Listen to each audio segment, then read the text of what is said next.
ముందుగా బ్రహ్మర్షి పితామహ పత్రిజీ గురువు గారికి కళల ద్వారా ఎంతో ఆత్మ జ్ఞానాన్ని అందజేస్తున్న వంశీకిరణ్ గురువు గారికి హృదయపూర్వకంగా కృతజ్ఞతలు తెలియజేస్తున్నాం.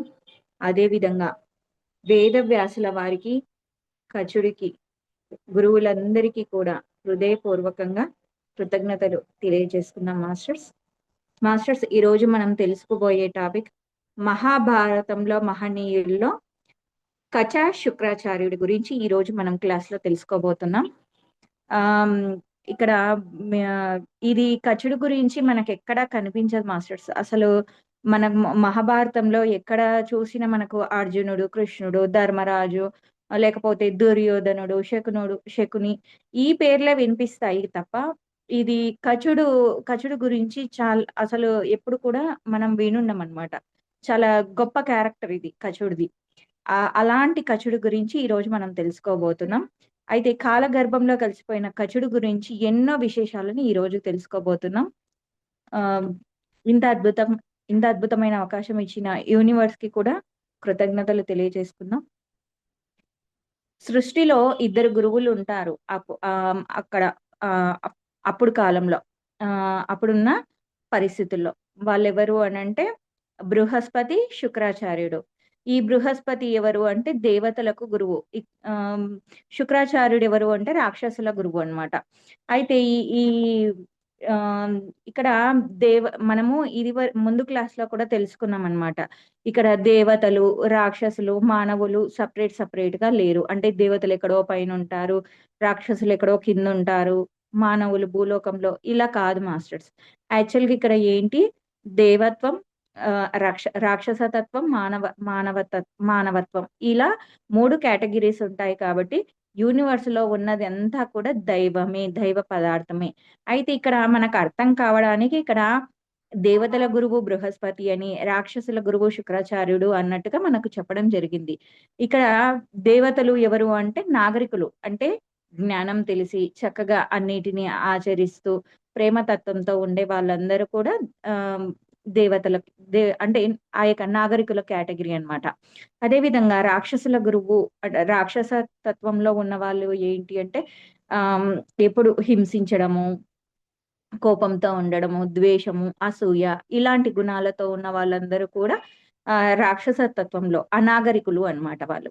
అయితే ఇక్కడ మనము దేవతలు, రాక్షసులు కాకుండా నాగరికులు, అనాగరికులు అన్న వర్డ్ యూజ్ చేసుకుందాం. ఇప్పుడు నాగరికుల గురువు ఎవరు అంటే బృహస్పతి, అనాగరికుల గురువు ఎవరు అంటే శుక్రాచార్యుడు అన్నమాట. అయితే ఈ యొక్క నాగరికులకు, అనాగరికులకు ఇద్దరికి కూడా యుద్ధం జరుగుతూ ఉంటది. చాలా మంది చనిపోతూ ఉండేవారు అనమాట. అయితే ఈ అనాగరికుల గురువు ఎవరైతే ఉన్నారో శుక్రాచార్యుడికి, అయితే ఈయన కూడా మంచి ధ్యానం చేసి తప తపశక్తితో ఎంతో జ్ఞానాన్ని సంపాదిస్తాడనమాట. అయితే అతడు చక్కగా ధ్యానం చేసి మృత సంజీవని విద్యను సంపాదిస్తాడు.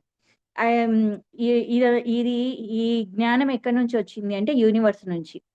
ఇప్పుడు మనకు వంశీ సారు చక్కగా ధ్యానం చేసి కర్మ విపాక ధ్యాన ప్రక్రియను, కర్మ ధ్యాన ప్రక్రియను, ఇవన్నిటిని కూడా సార్ కూడా తన తపోశక్తితోనే కదా యూనివర్స్ నుంచి తీసుకున్నాడు. అలాగే ఇక్కడ శుక్రాచార్యుడు కూడా ఆ విధంగా మృత సంజీవని విద్యను పొందుతాడనమాట. అనాగరికులు అంటే రాక్షస తత్వంలో ఉన్న వాళ్ళు ఎవరు యుద్ధంలో చనిపోయినా సరే వారికి మృత సంజీవని విద్యను ఇచ్చి మళ్ళీ తిరిగి బతికించేవాడనమాట. ఎందుకంటే వాళ్ళ దగ్గర ఆ విద్య ఉంది. దానితో నాగరికుల సంఖ్య తగ్గిపోతుంది, అనాగరికుల సంఖ్య పెరిగిపోతుంది. అయితే ఇక్కడ నాగరికులకు అందరికీ కూడా భయం అనేది పట్టుకుంటుంది. అరే, మన జాతి అంతా కూడా అంతరించిపోతుంది, చంపిన వారు అంటే నిన్ననే అతన్ని చంపాను, ఈ రోజు తిరిగి వచ్చాడు, అసలు ఇది వీళ్ళకి ఎలా సాధ్యం అవుతుంది అని చెప్పేసి వాళ్ళు అంతా స్కాన్ చేస్తారనమాట. ఎలా వీళ్ళకి సాధ్యం అవుతుంది ఏంటి అని చెప్పి స్కాన్ చేసి చూస్తే అప్పుడు వాళ్ళకి అర్థమవుతుంది అనమాట. ఓకే, వారి దగ్గర మృత సంజీవని విద్య ఉన్నది, దీనికి ఆద్యుడు శుక్రాచార్యుడు అన్నది అర్థమైపోతుంది అనమాట. అయితే శుక్రాచార్యుడి దగ్గరికి వెళ్ళి ఆ విద్యను ఎలాగైనా తెలుసుకొని రావాలి అని చెప్పి అందరూ ఒక మీటింగ్ లాగా, ఒక చర్చ పెట్టుకుంటారనమాట. పెట్టేసుకొని ఎవరు వెళ్తారు అని అక్కడ చర్చ అన్నమాట జరుగుతుంటది. అయితే ప్రతి ఒక్కరు మేము వెళ్ళము. అక్కడికి వెళ్తే ఖచ్చితంగా వాళ్ళు చంపేస్తారు. కాబట్టి మేము వెళ్ళలేము అని చెప్పేసి ఇలా అంటారనమాట. ఎందుకంటే వీళ్ళ దగ్గర మృత సంజీవని విద్య లేదు. సరే మళ్ళీ అక్కడికెళ్ళినా సరే అక్కడ కొన్ని రోజులు బాధపడినా చేసినా మళ్ళీ ఆ విద్య ద్వారా బతుకుతాంలే అని వాళ్ళ దగ్గర లేదు కదా మృత సంజీవని విద్య. అందుకని వాళ్ళు ఖచ్చితంగా వాళ్ళ దగ్గరికెళ్తే ఒంటరిగా ఉంటారు. వాళ్ళేమో చాలా మంది ఉంటారు. ఖచ్చితంగా చంపేస్తారు అని చెప్పి భయపడతారనమాట. అప్పుడు బృహస్పతి కొడుకు కచుడు ముందుకొస్తాడు. నేను వెళ్తాను అని. ఇక్కడ సాక్షాత్తు మనకు నాగరికుల గురువైన బృహస్పతి కొడుకే ముందుకొస్తాడనమాట. నాన్న నేను వెళ్తాను. శుక్రాచార్యుడి దగ్గరికి వెళ్ళి నేను ఆ విద్యని ఎలాగైనా సంపాదిస్తాను నేను అని జెప్పేసి చెప్తాడనమాట. అయితే అప్పుడు హ్మ్. బృహస్పతి వీళ్ళు ఏం చెప్తారంటే, "నాయనా సరే వెళ్తే వెళ్ళు. కానీ అక్కడ అక్కడికి వెళ్ళి నువ్వు ఇలా నేను బృహస్పతి కొడుకును అని మాత్రం నువ్వు చెప్పవద్దు. నువ్వు ఆ విధంగా చెప్పావంటే ఖచ్చితంగా వాళ్ళు నిన్ను చంపేస్తారు" అన్నట్టుగా చెప్తాడనమాట. అయితే దానికి కచుడు అంగీకరించడు. లేదు నేను ఎలాగైనా సరే నేను ధర్మంలోనే ఉంటాను. సత్యంలోనే ఉంటాను. నేను ఆ విధంగా మోసం చేసి, గురువును మోసం చేసి, అబద్ధమాడి నేను ఆ జ్ఞానాన్ని నేను సంపాదించను. ఆహ్, క కర్ణుడు కూడా ఈ విధంగా అబద్ధమాడే సంపాదిస్తాడు కదా! ఆ జ్ఞానాన్ని. కానీ చూడండి ఆ విధంగా జ్ఞానం సంపాదించినందుకు అతడికి నీకు అవసరమైన సమయంలో నీకు ఆ విద్య అనేది నీకు లభించదు అని గురువే తిరిగి శాపం పెట్టేస్తాడు కర్ణుడికి. కాబట్టి అక్కడ నేను ఆ విధంగా చెయ్యను. వాళ్ళకి నేను సత్యమే చెప్తాను అని చెప్పేసి చక్కగా కచుడు ఆ యొక్క సత్యాన్నే చెప్పి అక్కడ ఆ బ్యాచ్‌లో జాయిన్ అవ్వడానికి వెళ్తాడనమాట. శుక్రాచార్యుడి దగ్గరికి వెళ్లి శుక్రాచార్యుడి యొక్క పాదాలకు ఆహ్, ఎలా అంటే తన తలను అతడి యొక్క పాదాల దగ్గర పెట్టి నమస్కరిస్తాడనమాట. అంటే తన తల మొత్తం కూడా అతని యొక్క పాదాల ముందు ఉంచుతాడు. అలా వంగి చక్కగా వినయంతో, ప్రేమతో నమస్కరిస్తాడు. ఆ విధంగా నమస్కరించినప్పుడు అలా చేయగానే శుక్రాచార్యుడు ఎంతో కరిగిపోతాడనమాట. అంటే అక్కడ ఆ యొక్క గురువుకు అర్థమైపోతదనమాట. వాళ్ళు ఉండే విధానము, వాళ్ళ యొక్క చైతన్యము అది అర్థమైపోతది. అప్పుడు శుక్రాచార్యుడు కరిగిపోయి, "ఎవరు నాయనా నువ్వు? చక్కటి చైతన్యంతో ఉన్నావు. ఎక్కడి నుంచి వచ్చావు?" అని చెప్పి అడుగుతాడు. అప్పుడు కచుడు ఇతను ఇతనెవరు అంటే ఇతను కేవలం ఒక 24 సంవత్సరాల యువకుడు. ఇంకా పెళ్లి ఏమీ కాలేదన్నమాట. ఒక యూత్, యూత్ వ్యక్తి అన్నమాట ఇతను. అయితే నేను బృహస్పతి కొడుకును అని చెప్పి అతను పరిచయం చేసుకుంటాడన్నమాట. నా పేరు కచుడు అని. అయితే ఇంకా అక్కడికెళ్ళింది ఎక్కడ అంటే అపోజిట్ బ్యాచ్ వాళ్ళ దగ్గరికి వెళ్ళాడు. ఇంకా అక్కడ ఉన్న వాళ్ళందరూ కూడా ఒక్కసారిగా ఆ యొక్క అనాగరికుల బ్యాచ్ అంతా కూడా "ఎంత ధైర్యం నువ్వు? ఏం ఆశించి వచ్చావు ఇక్కడికి మా దగ్గరికి? నిన్ను మేము చంపేస్తాం" అని చెప్పేసి ఒక్కసారిగా అందరూ కూడా ఉలిక్కి పడుతూ ఆ విధంగా అంటారనమాట. అప్ కానీ కచుడు మాత్రం గురువు పాదాల దగ్గరే అలాగే ఉండి ఆహ్, "నన్ను మీరు శిష్యుడిగా స్వీకరించండి.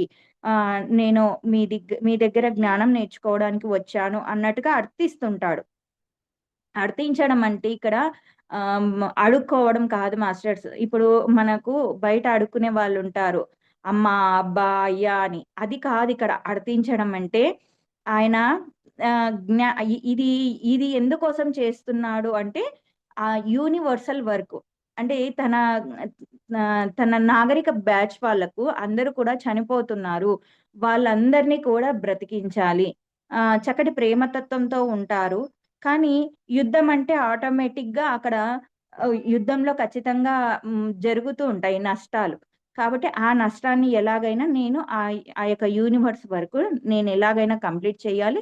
నేను ఏ విధంగా అయినా సాధించాలి ఒక ఉద్దేశము, విశ్వ కళ్యాణం కోసం ఆయన అర్థిస్తున్నాడు శుక్రాచార్యుడిని. కాబట్టి అంత వినయ విధేయతలతో ఉంటాడనమాట. అయితే కానీ ఇక్కడ చుట్టూ ఉన్న వాళ్ళేమో చాలా కోపంగా అరుస్తూ ఇక చాలా బాగా దొరికాడు. ఒంటరిగా దొరికాడు. ఇక ఇతన్ని హ్మ్. చంపేద్దాం అన్నట్టుగా అందరూ అంటుంటారనమాట గట్టి గట్టిగా అరుస్తూ చేస్తూ. ఇతనేమో ఈ విధంగా ఉంటాడు కచుడు. అప్పుడు శుక్రాచార్యుడు ఒక్కసారిగా సైలెంట్‌గా ఉండండి అని చెప్తాడు. గురువు కదా! కాబట్టి అందరూ సైలెంట్ అయిపోతారు.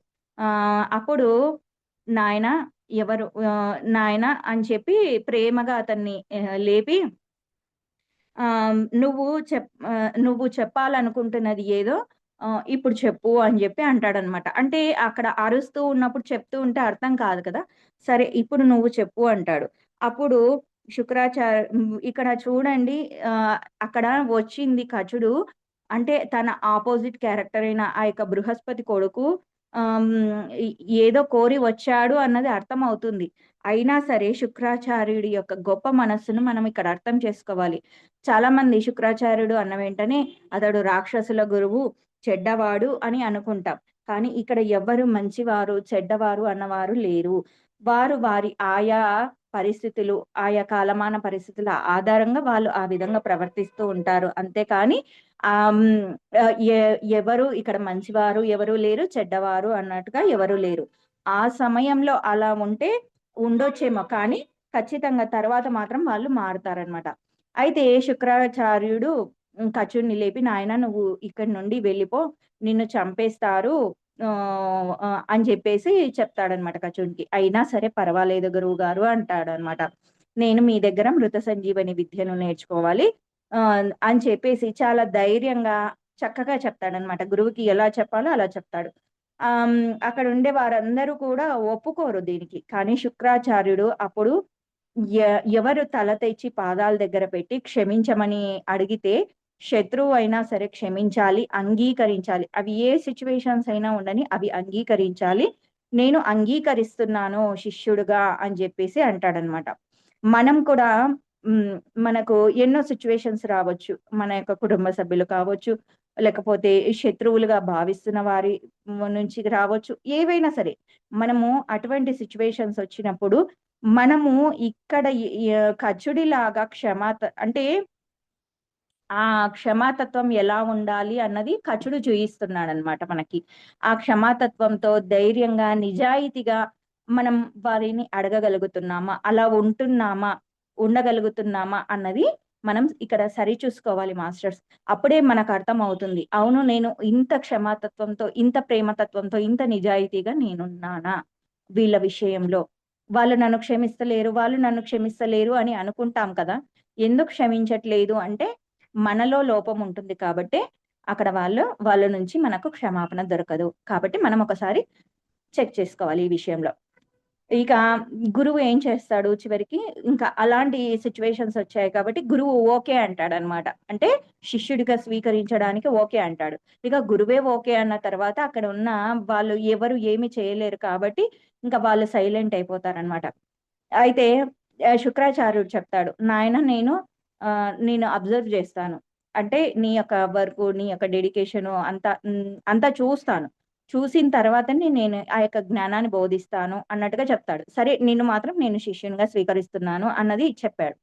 ఇంకా ఆ రోజు నుంచి ఇంకా కచుడు ఎలా అంటే పొద్దున్నే లేవడం, శుక్రాచార్యుడికి సేవ చేయడం, ఆశ్రమాన్ని క్లీన్ చేయడం, ఇంకా కావాలని ఆశ్రమాల్లో ఉన్న అన్ని పనులు కూడా ఆయన మీదే వేసేవారనమాట. ఎలా అంటే బాత్రూమ్ క్లీనింగ్‌లు, ఆవులను బయటికి తీసుకువచ్చే బాధ్యత, పేడ ఎత్తడము, అస్సలు ఎంత అంటే గొడ్డు చాకిరీ చేయించేవాళ్ళనమాట అతనితో.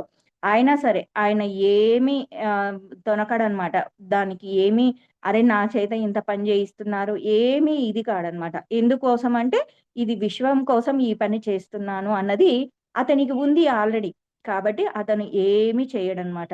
చూడండి అతను ఒక యువకుడు ఎటువంటి ఎంజాయ్‌మెంట్ కోరుకోవట్లేదు. అంత ఎంజాయ్‌మెంట్‌ని పక్కకు పెట్టేసి, తనకు నిరంతరం నేను వచ్చిన లక్ష్యం ఏంటి అంటే మృత సంజీవని విద్య. ఆ విద్యను నేర్చుకోవాలి, సేవ చేయాలి అన్నదే తన తన యొక్క లక్ష్యంగా పెట్టుకొని ఉన్నాడనమాట. కచుడు ప్రతిరోజు ధ్యానం చేసేవాడు, మంత్రజపం చేసేవాడు.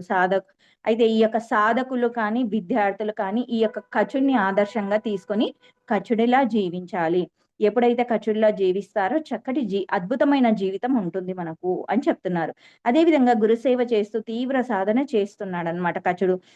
గురువు అర్థం చేసుకున్నాడు, మెల్లిమెల్లిగా అర్థం చేసుకున్నాడు శిష్యుణ్ణి. కొంచెం కొంచెంగా సాధన చెప్పడం ప్రారంభించాడు. నిష్టగా ధ్యానం చేసుకుంటాడు. అయితే శుక్రాచార్యుడు కూతురు ఉంటుంది ఒక ఆమె, దేవయాని. ఆమెకు ఒక 18 సంవత్సరాల వయసు ఉంటుంది. కచుని యొక్క నిష్టను, వినయము, సాధన, అన్ని సౌందర్యము అన్ని చూసి కచుని ప్రేమలో పడుతుంది ఈ అమ్మాయి. అయితే ఆమె కూడా అపరూప సౌందర్య రాశి. కానీ కచుడి కోసం కచుడి కచుడి కోసం ఇంకా అందంగా తయారయ్యేది. కచుడికి ఆమె మీద ఎటువంటి ఆలోచన ఏమీ ఉండదు. ఎందుకంటే ఆయన ఎంతసేపు తన ఏకాగ్రత అంతా కూడా తన యొక్క వర్క్, తన యొక్క సాధన, గురువు ఆ రోజు ఏ హోంవర్క్ ఇచ్చాడో దాని మీదే ఆ విధంగా ఉండేవాడనమాట. వాటి మీదనే దృష్టి ఉండేది. మనం కూడా ఇక్కడ సెల్ఫ్ చెక్ చేసుకోవాలి మాస్టర్స్. మనం ఏ పర్పస్ కోసం వచ్చాము యూనివర్స్ నుంచి? ఏం పనులు చేస్తున్నాము? సరే, చుట్టూ మనకు ఎన్ని ఇబ్బందులున్నా, ఎన్ని కష్టాలున్నా, ఎన్ని ఉన్నా మన యొక్క వర్క్ మీద మనం నిలబడ్డామా? వర్క్‌తో పని చేస్తున్నామా? చెయ్యట్లేదా? ఎలాంటి కండిషన్‌లో ఉన్నాము అన్నది మనం చూసుకోవాలన్నమాట.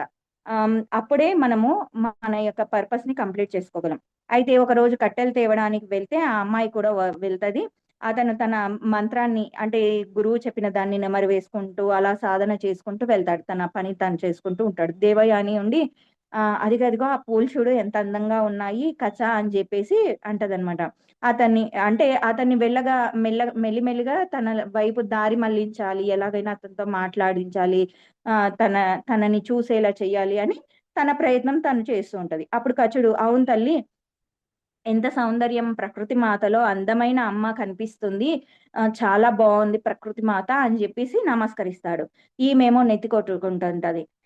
వీడేంటి ఇలా ఉన్నాడు మళ్ళీ అని జెప్పేసి అంటది. మళ్ళీ కొంచెం ఆగి కచాక్ కోనేరు చూడు ఎంత ఉవ్విళ్ళూరుతుందో అంటే, అవును తల్లి, ఆ నీరు ఎంతమంది దాహం తీరుస్తుందో కదా అని చెప్పేసి అలా అనేవాడు.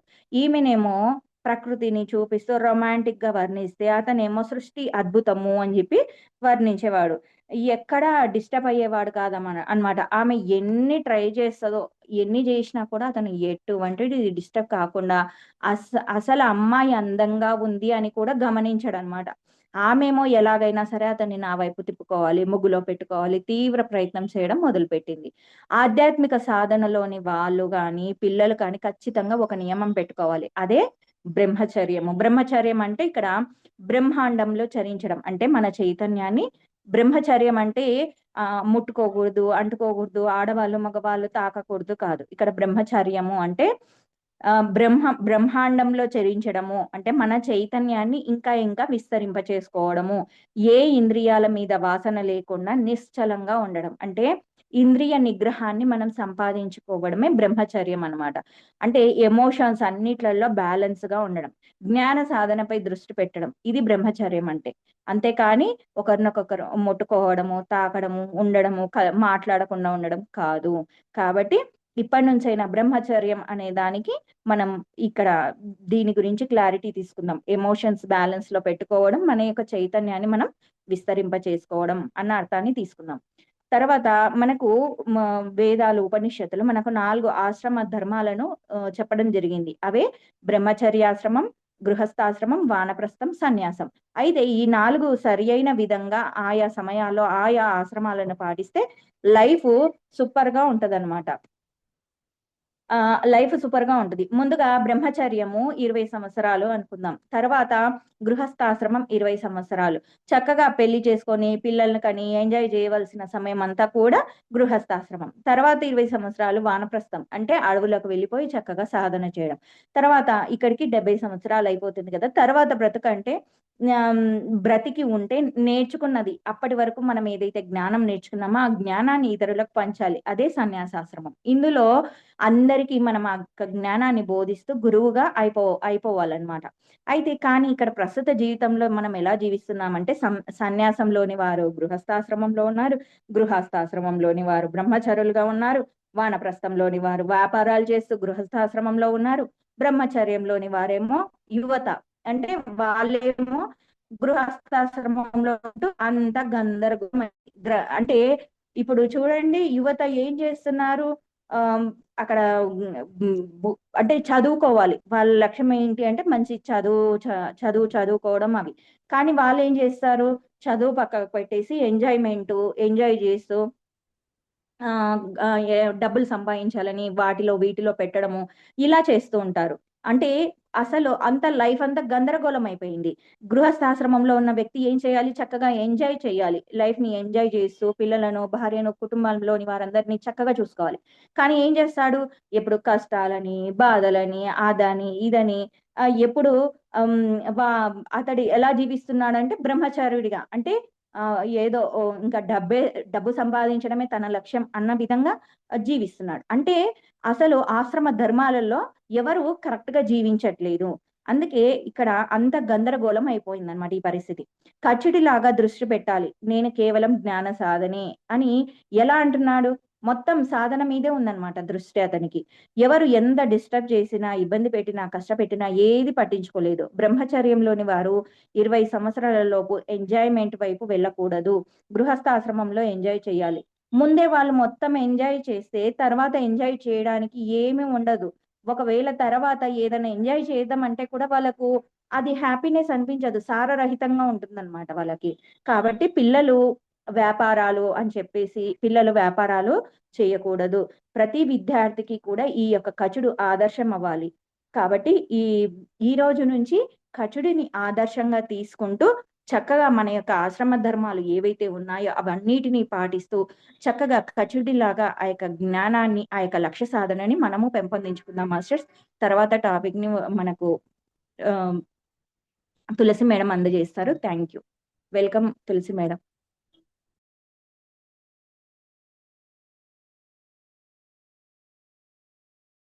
Thank you madam. Thank you so much. ముందుగా బ్రహ్మర్షి పితామహ పత్రిజీ గారికి జ్ఞానాన్ని అందిస్తున్నటువంటి కళల ద్వారా జ్ఞానాన్ని అందిస్తున్నటువంటి వంశీకరణ్ గురువు గారికి హృదయపూర్వకంగా పాదాభివందనాలు. వింటున్న మాస్టర్స్ అందరికీ, గురుమండలందరికీ కూడా హృదయపూర్వకంగా నమస్కారాలు తెలియజేసుకుంటున్నాను ఫ్రెండ్స్. ఈరోజు మనం మహాభారతంలో మహనీయుల్లో కచుని గురించి అద్భుతంగా ప్రశాంత మేడం వివరించారు. ఆ నెక్స్ట్ పార్ట్ మనం ఇప్పుడు చూద్దాం ఫ్రెండ్స్. ఇప్పుడు కచుని గురించి చాలా చక్కగా మేడం వివరించారు. కచుడు చక్కగా తన శ్రద్ధతో ఆ గురువు గారిని అర్థించుకుని వినయంతో, శ్రద్ధతో, ఏకాగ్రతతో ఆ విద్యను నేర్చుకుంటూ ఉన్నాడు అనమాట. అక్కడ నేర్చుకుంటూ ఉన్నప్పుడు ఆమె దేవయాని ఎంతగా తనని డిస్టర్బ్ చేసినా కూడా ఏమి పట్టించుకోకుండా తన యొక్క విద్యను నేర్చుకోవడానికి వచ్చిన పనిని చక్కగా చూసుకుంటూ ముందుకు వెళ్తున్నాడు. సరే, అతన్ని మిగతా ఆయనకున్నటువంటి శుక్రాచార్యుడికి ఉన్నటువంటి శిష్యులు ఆయన్ని ఎలాగైనా ఆయన పక్కకి పంపించేసేయాలనే ఉద్దేశంతో ఆయన్ని చంపేయడం జరుగుతుంది. అలా జరిగినప్పుడు ఆమె మళ్ళీ ఎదురు చూస్తూ ఉంటుందన్నమాట దేవయ్యాన్ని. ఏంటి ఇంకా రాలేదు, ఆవులు వేపుకోవడానికి వెళ్ళినటువంటి కచుడు ఇంకా రాలేదు, ఆయన వస్తే ఆయనతో పాటు ఆయన చూస్తూ ఆమె ఎంతో ఆనందంగా ఫీల్ అయ్యేది కదా. అందుకని ఆయన రాలేదని ఇంకా ఆమె చాలా బాధపడుతుంది అనమాట. ఆ బాధపడుతున్న సమయంలో అలా వెళ్ళి వెతకడం మొదలుపెట్టింది. అక్కడ చూసేసరికి ఆయన్ని కొట్టి పడేస్తున్నారనమాట. అప్పుడు తండ్రితో చెప్తుంది అనమాట, చాలా బాధపడుతుంది, ఆయన్ని చంపేస్తున్నారు అన్నది. ఆయన ధ్యానంలో చూసి ఏం జరిగిందనే విషయాన్ని చక్కగా అవగాహన చేసుకుంటారనమాట. మళ్ళీ అక్కడికి వెళ్ళి ఆయన ఆ మృత సంజీవని విద్య ద్వారా ఆయన్ని బతికించి కచుడిని తీసుకొస్తారనమాట. ఇంటికి వచ్చిన తర్వాత ఆయన అడుగుతారనమాట, ఎవరు నిన్ను ఇలా చేశారు అని చెప్పని అడిగితే ఇక్కడ కచుడు ఏమి కూడా ఎవరిని విమర్శించడు అనమాట. నన్ను వాళ్ళు ఇలా చేశారని కానీ ఏమి చెప్పడనమాట. ఎవరి మీద ఏ కోపము లేదు, అందరినీ మన్నించి ఆయన హ్యాపీగా ఉన్నాడు అనమాట. అంటే ఆయన ఎంత గొప్ప అవగాహన కలిగి ఉన్నాడు అనేది ఇక్కడ మనం అర్థం చేసుకోవాలి ఫ్రెండ్స్. మనము మన యొక్క అవగాహన మనకు వచ్చినటువంటి సందర్భాన్ని బట్టి మనం ఎంత అవగాహనలో ఉన్నామనే పాయింట్ మనం ఇక్కడ గుర్తు పెట్టుకోవచ్చు. అంటే వాళ్ళే తెలుసుకుని వాళ్ళే మారుతారులే, నన్ను ఇబ్బంది పెట్టినప్పటికీ వాళ్ళకి ఒకరోజు అర్థమవుతుంది అనేటటువంటి అవగాహనతో ఆయన ఉన్నాడనమాట. అంటే నేను వచ్చిన పని ఏంటి, దాని మీదే నా శ్రద్ధ ఉండాలి అనేటటువంటి ఆయన ఆ శ్రద్ధతో ఉన్నాడు. ఇదంతా కూడా నాకు ముందే ఇలా జరుగుతుందని తెలుసు. ఎందుకని ఆయన అక్కడికి ఆయన విరోధి పక్షం వైపు వచ్చి ఇక్కడ విద్య నేర్చుకుంటూ ఉన్నాడు. ఇలా నేర్చుకుంటే వాళ్ళకి ఏదైనా హాని కలుగుతుందేమో వాళ్ళకి కూడా భయం ఉంటుంది కదా. అందుకని వాళ్ళు ఏం చేస్తున్నారు, అతన్ని చంపడానికి ప్రయత్నం చేశారు. ఎలాగైతేనేమి ఇక్కడ శుక్రాచార్యులు వారు ఆయన్ని చక్కగా బతికించేశారనమాట. సరే, అలా జరుగుతూ ఉందన్నమాట. దీని దగ్గర మనం ఒక పాయింట్ అన్నమాట. అంటే ఎందుకు ఇక్కడ ఇట్లాగా విరోధి వాళ్ళు ఇలా చేస్తారంటే, మనం దానికి ఎగ్జాంపుల్ గా ఇక్కడ ఒక పాయింట్ ని అర్థం చేసుకోవచ్చు ఫ్రెండ్స్. అంటే ఇప్పుడు రెండు దేశాల మధ్య మనకు న్యూస్ లో చాలా చాలా విషయాలు జరుగుతూ ఉన్నాయి అన్నమాట. అంటే ఒక దేశం ఇంకో దేశం మీద ఆ బాంబులు వేసుకోవడం కావచ్చు, యుద్ధాలు ప్రకటించుకోవడం కావచ్చు, అవతల వాళ్ళని చంపేయడం కావచ్చు, అవతల వాళ్ళు దొరికితే ఈ దేశం వాళ్ళు వాళ్ళని కిరాతకంగా చంపడం ఇలా చేస్తూ ఉంటారు. ఎందుకంటే వాళ్ళ దేశం భక్తి వాళ్ళకు ఉంటుంది, కానీ అవతల వాళ్ళని ఎంత క్రూరంగా హింసించడం అనేది చాలా పాపం కదా. అలా కాకుండా వాళ్ళని ఆ ఆ అంటే చాలా అసహ్యకరంగా కూడా చేస్తూ ఉంటారు. మన న్యూస్ లో మనం చూస్తూనే ఉంటాం అన్నమాట. ఎవరి దేశభక్తి వాళ్ళకి ముఖ్యం కదా, అది మనం అర్థం చేసుకోలేక పోతున్నాము ఈ రోజులో అనే పాయింట్ ని కూడా ఇక్కడ సార్ మనకి మెన్షన్ చేస్తున్నారు. అంటే ఎవరి దేశభక్తి వాళ్ళకి ఉంటుంది కదా, దేశం కోసం దొరికిన వారిని ఇంత హీనంగా మనం చేయకూడదు. అక్కడ అవగాహన లేదు, వాళ్ళు కూడా వాళ్ళ దేశం కోసమే కదా అలా పోరాడుతున్నారు అనే విషయాన్ని ఇక్కడ అంటే వ్యక్తిగత యుద్ధం చేస్తున్నారు కానీ ఇక్కడ దేశం కోసం చేస్తున్నాం అనే భావన కంటే వాళ్ళు అలా చేశారు కాబట్టి మనం ఇలా చేయాలి అనేటటువంటి దాంతో ఆలోచిస్తున్నారు. కానీ సమాజ శ్రేయస్సు కోసం అనేది ఇక్కడ పాయింట్ ని మర్చిపోతున్నారు అనే పాయింట్ ని మనం ఇక్కడ గుర్తు చేసుకోవాలి ఫ్రెండ్స్. సరే, ఇదంతా జరిగిన తర్వాత మళ్ళీ ఇంకొకసారి మళ్ళీ కాలం గడిచిపోతూ ఉంటుంది. మళ్ళీ రెండవసారి మళ్ళీ వాళ్ళకి ఇంకా ఆయన మీద కోపం పోలేదన్నమాట, కచుని మీద. మళ్ళీ రెండవసారి మళ్ళీ అటాక్ చేస్తారనమాట ఆయన మీద. ఈసారి చంపేస్తే మళ్ళీ గురువు గారు మళ్ళీ ఆయన్ని బతికించి మళ్ళీ ఎలాగైనా మళ్ళీ తీసుకొస్తారు. అలా కాకుండా ఏం చేద్దామంటే ఈసారి ఆయన్ని కాల్ చేసి చక్కగా ముక్కలు ముక్కలు చేసేసి కాల్ చేసేసి బూడిదలాగా చేసేసి ఆ బూడిదని కూడా ఏం చేస్తారంటే చక్కగా ఒక సురపానీయంలో కలిపేసేసి దాన్ని గురువు గారు ఏం చేస్తారు అప్పటి రోజుల్లో అంటే సురులు పానీయం తాగేవాళ్ళు, అంటే సురం అనేటటువంటి తీగతో చేసినటువంటి పానీయాలను తీసుకునేవాళ్ళు అనమాట. అంటే గురువులు ఆ రోజుల్లో, ఈ రోజుల్లో ఒక మందు ఎలాగైతే ఒక ఉత్ప్రేరకంగా పనిచేస్తుందో ఆ రోజుల్లో సురం అనేటటువంటి ఆ తీగతో చేసినటువంటి పానీయాన్ని వాళ్ళు ఆ ధ్యాన శక్తిని పెంపొందించుకోవడానికి కావచ్చు, వాళ్ళు ఆనందంగా ఉండడానికి కావచ్చు, శక్తిని పెంచుకోవడానికి కావచ్చు, వాళ్ళు అలా తీసుకునేవాళ్ళు అనమాట. అప్పుడు ఆయనకి ఎలాగా ఒక 2 గ్లాసులు ఫస్ట్ మంచినీళ్ళు ఇచ్చినట్టుగా ఒక పానీయం ఇచ్చినట్టుగా ఇచ్చి ఒక 3వ గ్లాస్ కి ఆయనకి ఆ పానీయం ఇవ్వడం జరుగుతుంది అనమాట. అప్పుడు ఆయన అది గమనించకుండా తాగేస్తారనమాట. తాగేసిన తర్వాత ఆ పొడి అంతా కూడా వాటర్ లో ఆ పానీయంలో కలిపారు కదా, అది చక్కగా కడుపులోకి వెళ్ళిపోతుంది అనమాట. అప్పుడు ఇంతకీ ఇక్కడ బయట ఆవులు మేపుకోవడానికి వెళ్ళినటువంటి కచుడు ఇంకా రాలేదన్నమాట. ఆయన దగ్గర ఎన్నో చక్కగా అన్ని పనులు చేయించుకుంటున్నారు కదా, ఆవులను మేపుకోవడానికి వెళ్ళినటువంటి అతను ఇంకా రాలేదన్నమాట. ఇక దేవయాని ఆయన కోసం ఎదురు చూస్తూ ఉంటుంది, ఎందుకంటే ఆమె ఆయన కోసం చాలా ఎదురు చూస్తూ ఉంటుంది కాబట్టి ఆమె ఇంకా రాలేదని బాధపడుతుంది అనమాట. అప్పుడు నాన్నకు చెప్తుంది అనమాట, ఎక్కడా కూడా బయట వెళ్ళి చూస్తే ఎక్కడా కూడా ఆయన కనిపించడు. చాలా బాధపడిపోయి అప్పుడు వాళ్ళ నాన్నగారు అయినటువంటి శుక్రాచార్యుడికి ఆమె తెలియజేస్తుంది అనమాట. అప్పుడు ఎప్పుడైతే ఆయన చక్కగా ధ్యానం చేసి ఆయన చక్కగా చూస్తాడనమాట. చూస్తే ఆయన కడుపులోనే ఉన్నాడు. అంటే ఆ పొడి రూపంలో ఆ పొడిని చక్కగా ఆయనకి సురాపానీయంలో కలిపేసి తాగించేశారు కదా, ఆయన కడుపులోకి వెళ్ళిపోయింది. ఇప్పుడు ఆయన ఏం చేయాలో అంటే ఆయన కడుపు కోసి ఆ పొడిని బయటికి తీసి బతికించాల్సి ఉంటుంది. అదొక ప్రాసెస్ అన్నమాట. అంటే తండ్రి చనిపోవాల్సి ఉంటుంది. ఇప్పుడు ఆమెకి ఎలా ఒక పక్క తండ్రి చనిపోతాడా లేకపోతే ప్రియుడిని చంపుకోవడం ఎట్లా అనేది వాళ్ళు ఇద్దరు సందిగ్ధంలోకి వెళ్ళిపోవడం జరుగుతుంది. అంటే విధి ఆడేటటువంటి ఆట ఎలా ఉంది అనేది ఇక్కడ మనం అర్థం చేసుకోవచ్చు ఫ్రెండ్స్. అంటే ఒకవేళ కచుడు తిరిగి రాలేదంటే ఇంకా ఆమె బాధ ఎలా అనేది ఇక్కడ మనం అర్థం చేసుకోవచ్చు అనమాట. అర్థం కాలేదు వాళ్ళిద్దరికి.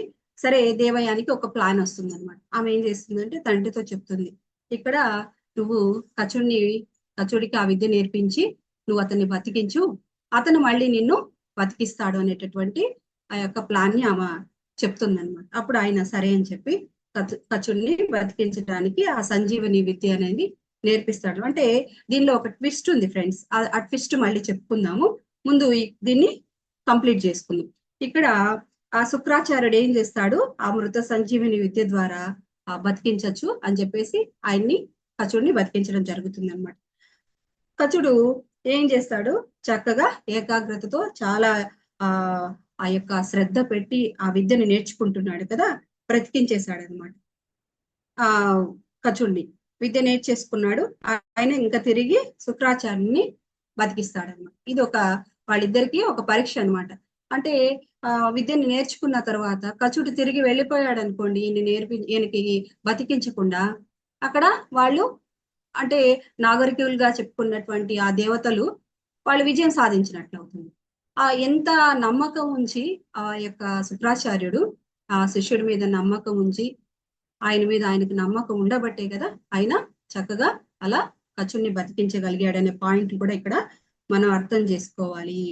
తిరిగి ప్రాణం పోయినా పర్వాలేదని బ్రతికించాడు శుక్రాచార్యుడు. కచుడు పని అయిపోయిందని తిరిగి అతన్ని మోసం చేయలేదు, గురువుని మోసం చేయలేదు. విద్య నేర్చేసుకున్నాడు, విద్య వచ్చేసింది కదా, ఇంకా వెళ్ళిపోయి ఉండొచ్చు కదా. మనం ఆ పరిస్థితుల్లో ఉంటే మనం ఎలా ఉంటాం అనేది కదా ఇక్కడ మనం అంటే కొంతమందిని మనం ఎగ్జాంపుల్ గా తీసుకున్నప్పుడు, అవసరాల్లో ఉండి డబ్బులు తీసుకున్నటువంటి ఫ్రెండ్స్ అవసరం తీరిపోయాక వేరే విధంగా మాట్లాడేటటువంటి పరిస్థితులను కూడా మనం గమనిస్తూ ఉంటాం. ఇక్కడ ఆ విద్య నేర్చుకోవడానికి వచ్చినటువంటి కచుడు అవి దాన్ని మర్చిపోకుండా అలాగే గుర్తు పెట్టుకొని మళ్ళీ తిరిగి తనకి సహాయం చేయగలిగాడు అనే పాయింట్ ని మనం ఇక్కడ అర్థం చేసుకోవాలి. అంటే ధర్మంలోనే ఉన్నాడు అనమాట. ఎంతో గ్రేట్ మాస్టర్ కాబట్టి ఇక్కడ అలా చేస్తున్నారు అనమాట. ఇప్పుడు అంటే అందుకే వాళ్ళు చాలా గొప్ప గురు శిష్యులుగా ఇక్కడ ఆ యొక్క చరిత్రలో మిగిలారు అని కూడా ఇక్కడ మనం ఆ పాయింట్ ని గుర్తు చేసుకోవచ్చు అనమాట. గురువుని బ్రతికించాడు, వచ్చిన పని ఇక్కడ అయిపోయింది అనమాట.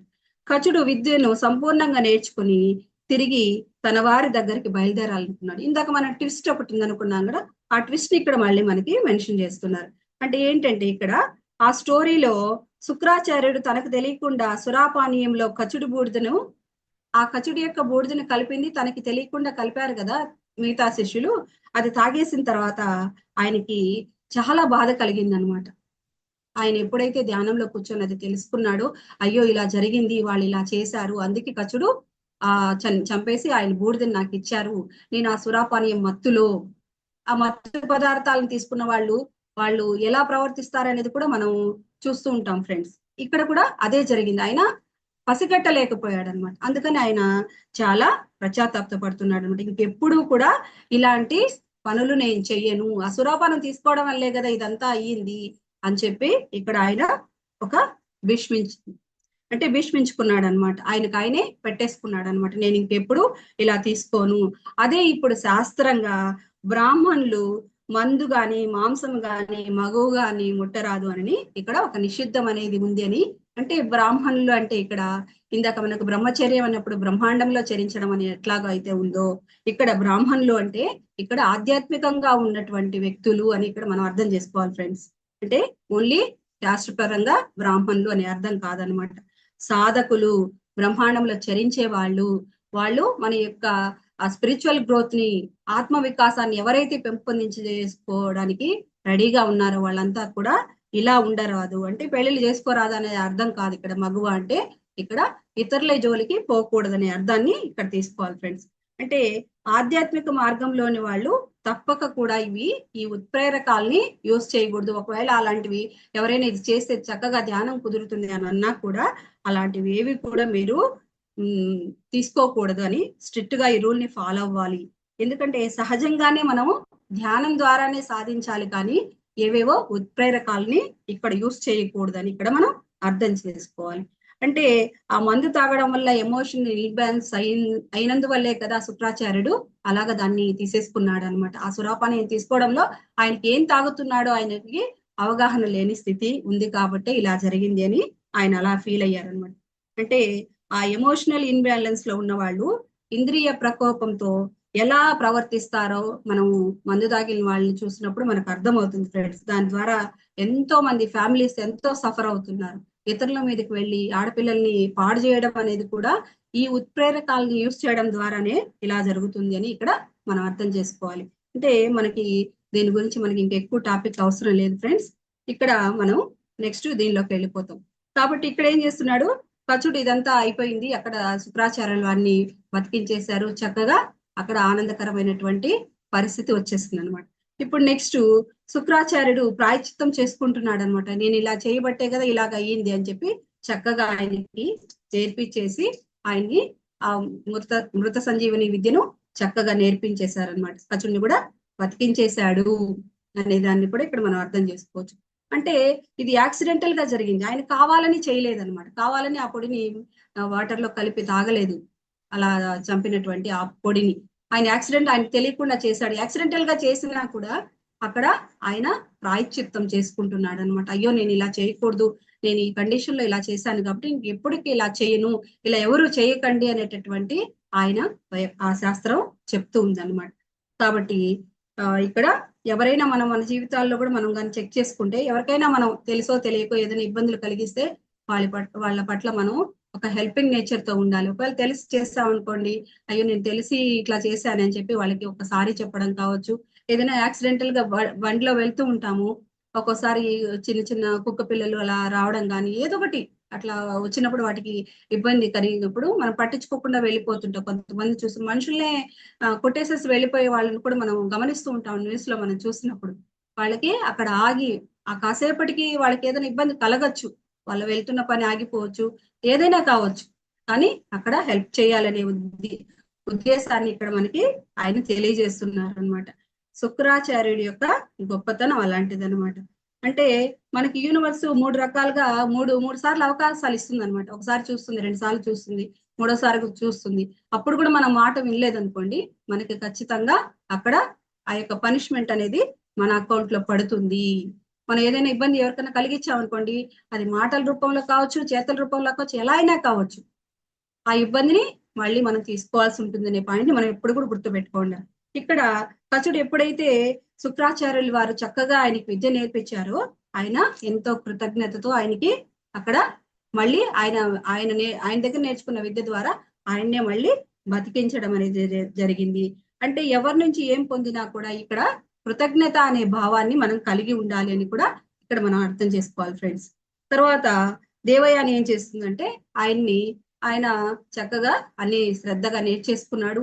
ఈ కథ అంతా అయిపోయింది, చక్కగా ఆయన మళ్ళీ బయలుదేరాడు అనమాట. అంటే ఇంక నేను గురువు గారికి వీడ్కోలు చెప్పి ఆయన కూడా వెళ్ళిరానైనా చక్కగా అని చెప్పి ఆయన పంపించడం జరుగుతుంది.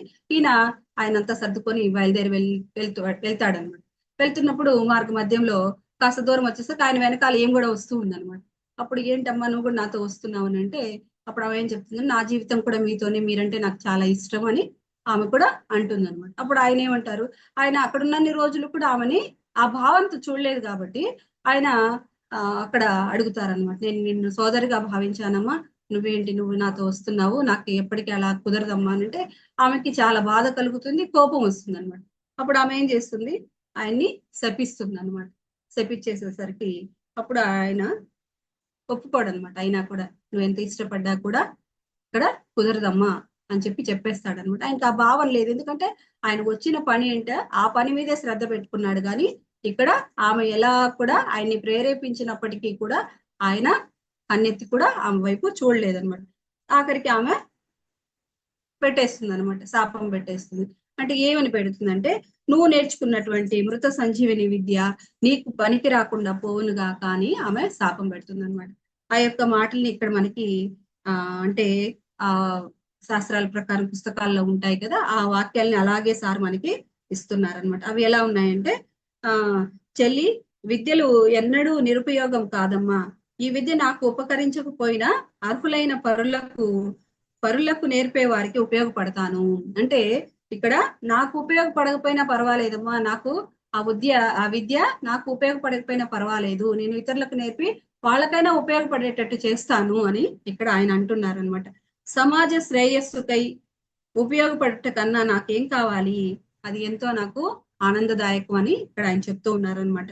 అంటే ఇక్కడ ఆ త్యాగం అనే పాయింట్ ని మనం గుర్తు చేసుకోవచ్చు ఫ్రెండ్స్. మనకి ఫస్ట్ లో అంటే ఒక గురువును అర్థించడం అనేటువంటి పాయింట్ మనకి ఫస్ట్ లో వచ్చింది.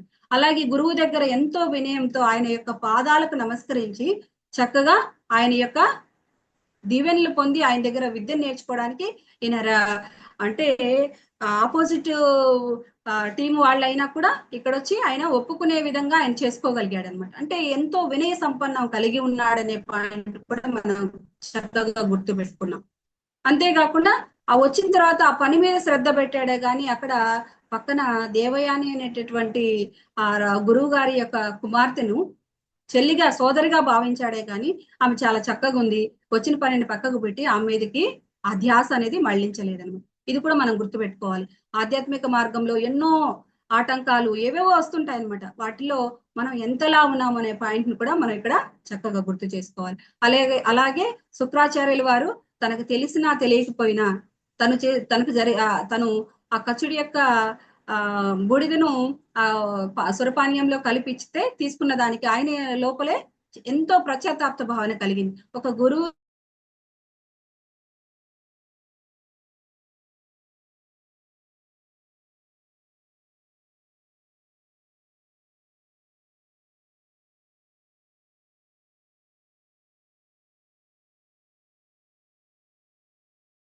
ఎటువంటి నమ్మకం లేకుండా కూడా తనని బ్రతికించాడు. చక్కగా తనకి ఆపోజిట్ టీం అయినా కూడా చక్కగా నేర్పించి పంపించాడు అనే విషయాన్ని ఇక్కడ మనం గుర్తుపెట్టుకోవాలి. తర్వాత కచుడు మళ్ళీ ఆ గురువు నేర్పించిన విద్యను ఆ గురువుకే ఉపయోగించేటటువంటి స్థాయికి వెళ్ళి ఆ కృతజ్ఞతా భావను అక్కడ మనకి తెలియజేస్తూ ఉన్నాడు అనమాట. కాబట్టి ఇక్కడ ఆ విద్య ఆమె ఉపయోగపడదు నీకు అని అన్నా కూడా పర్వాలేదమ్మా, అయినా కూడా నేను పెట్టుకున్నటువంటి ఆ లక్ష్యం పక్కకు పోకుండా ఆయన ఆ శ్రద్ధతో నేర్చుకున్న ఆ విద్యని ఆమె అది నిష్ప్రయోజనం అవుతుంది అని అన్నా కూడా ఒకవేళ భయపడిపోయి ఆమెను పెళ్లి చేసుకోవడానికి ఒప్పుకుంటే పరిస్థితి వేరేగా ఉండేది. కానీ ఆయన లక్ష్యం ఎంత ఉన్నతంగా ఉంది అనేది పాయింట్ ని ఇక్కడ మనం గుర్తు చేసుకోవాలి ఫ్రెండ్స్. త్యాగం చేస్తున్నాడు అనమాట. అంటే ఏమైపోయినా పర్వాలేదు, నేను నేర్చుకున్న విద్య నాకు ఉపయోగపడకపోయినా పర్వాలేదు, సమాజ శ్రేయస్సు కోసం దీన్ని నేను ఉపయోగిస్తాను తల్లి, ఇతరులకు నేర్పిస్తే వాళ్ళైనా కూడా చక్కగా ఉపయోగిస్తారు కదా అనేటటువంటి భావనతో నేను జీవితకాలం ఈ సేవ చేస్తాను అనేటటువంటి నిర్ణయానికి నేను వచ్చారనమాట. అర్హుడైన వాడు శత్రువుకు సంబంధించిన వారైన సంతోషంగా విద్య నేర్పి ఆదర్శ గురువైనాడు శుక్రాచార్యుడు. అంటే ఇక్కడ ఆపోజిట్ టీములు దేవతల సంబంధించినటువంటి ఆ కచుడు ఇక్కడికి వస్తే వాళ్ళకి నేర్పిస్తే వాళ్ళు నేర్చుకొని ఈ రాక్షసుల్ని ఎప్పుడైతే సంహరిస్తారో వీళ్ళ చనిపోవడం జరుగుతుంది కదా. అయినా కూడా వాళ్ళు వచ్చినటువంటి ఆ అర్థించిన విధానానికి వినయ సంపన్నానికి ఆయన ముగ్ధుడైపోయి ఆ కచుడికి నేర్పించడం జరిగింది ఆ మృత సంజీవిని విద్య అనేటటువంటి దానిని. అందుకే ఆ శుక్రాచార్యుల వారు అంటే అసురులు అయినప్పటికీ కూడా అసురుల గురువైనటువంటి శుక్రాచార్యుడు గొప్ప వ్యక్తిగా ఇక్కడ గొప్ప మాస్టర్ గా మనం చెప్పుకుంటున్నాం ఫ్రెండ్స్. అంతేకాకుండా ఆ కచుడు శ్రద్ధాశక్తులతో విద్య నేర్చుకున్నాడు. అంటే తన ధ్యాసను ఎటువైపు మళ్లించకుండా తను వచ్చిన పని మీదే ధ్యాస పెట్టాడు అనే విషయాన్ని కూడా ఇక్కడ మనం చక్కగా అర్థం చేసుకోవాలి ఫ్రెండ్స్. ఇంకొక పాయింట్ కూడా చెప్తున్నారు. అంటే గురుపుత్రిక సోదరి అని భావించి ధర్మజ్ఞ బాట అయ్యాడు. మనందరికీ కూడా అక్కడ గురువు యొక్క ఆ పుత్రికను సోదరిగా భావించి ఆమె అందంగా ఉంది కాబట్టి ఆమెను పెళ్లి చేసేసుకుంటే పోది, ఎలాగో ఇక్కడికి వచ్చాం కదని ఆయన యొక్క దారిని మళ్లించుకోకుండా ఆమెను సోదరిగా భావించాడు. అందరికీ ధర్మజ్ఞ అందరికీ ఒక బాట వేశాడు అనే పాయింట్ కూడా ఇక్కడ మనం అర్థం చేసుకోవాలి ఫ్రెండ్స్. మనకు ఇంత ఆదర్శంగా ఈ యొక్క గురు శిష్యులు ఆ శుక్రాచార్యుల వారు కచుడు మనకి గొప్ప ఆదర్శంగా తీసుకోవచ్చు. ఇంత గొప్ప మహాభారతం అందించినటువంటి వేదవ్యాసుల వారికి పాదాభివందనాలు మనస్ఫూర్తిగా తెలియజేసుకుంటున్నాను ఫ్రెండ్స్. అంతేకాకుండా ఇంత గొప్ప గురువు శుక్రాచార్యునికి శిష్యునికి కచుడికి వేల వేల కృతజ్ఞతలు తెలియజేసుకుంటున్నాను friends. Thank you very much. నాకు ఈ అవకాశం ఇచ్చినటువంటి మనకి ఇంత మంచి చక్కటి ప్లాట్ఫామ్ మనకి అందించినటువంటి భీమినేని వంశీకిరణ్ గురువు గారికి, మానస మేడం గారికి, ప్రశాంత మేడం గారికి, వింటున్న మీ అందరికీ కూడా హృదయపూర్వకంగా ధన్యవాదాలు. Thank you friends. Thank you so much.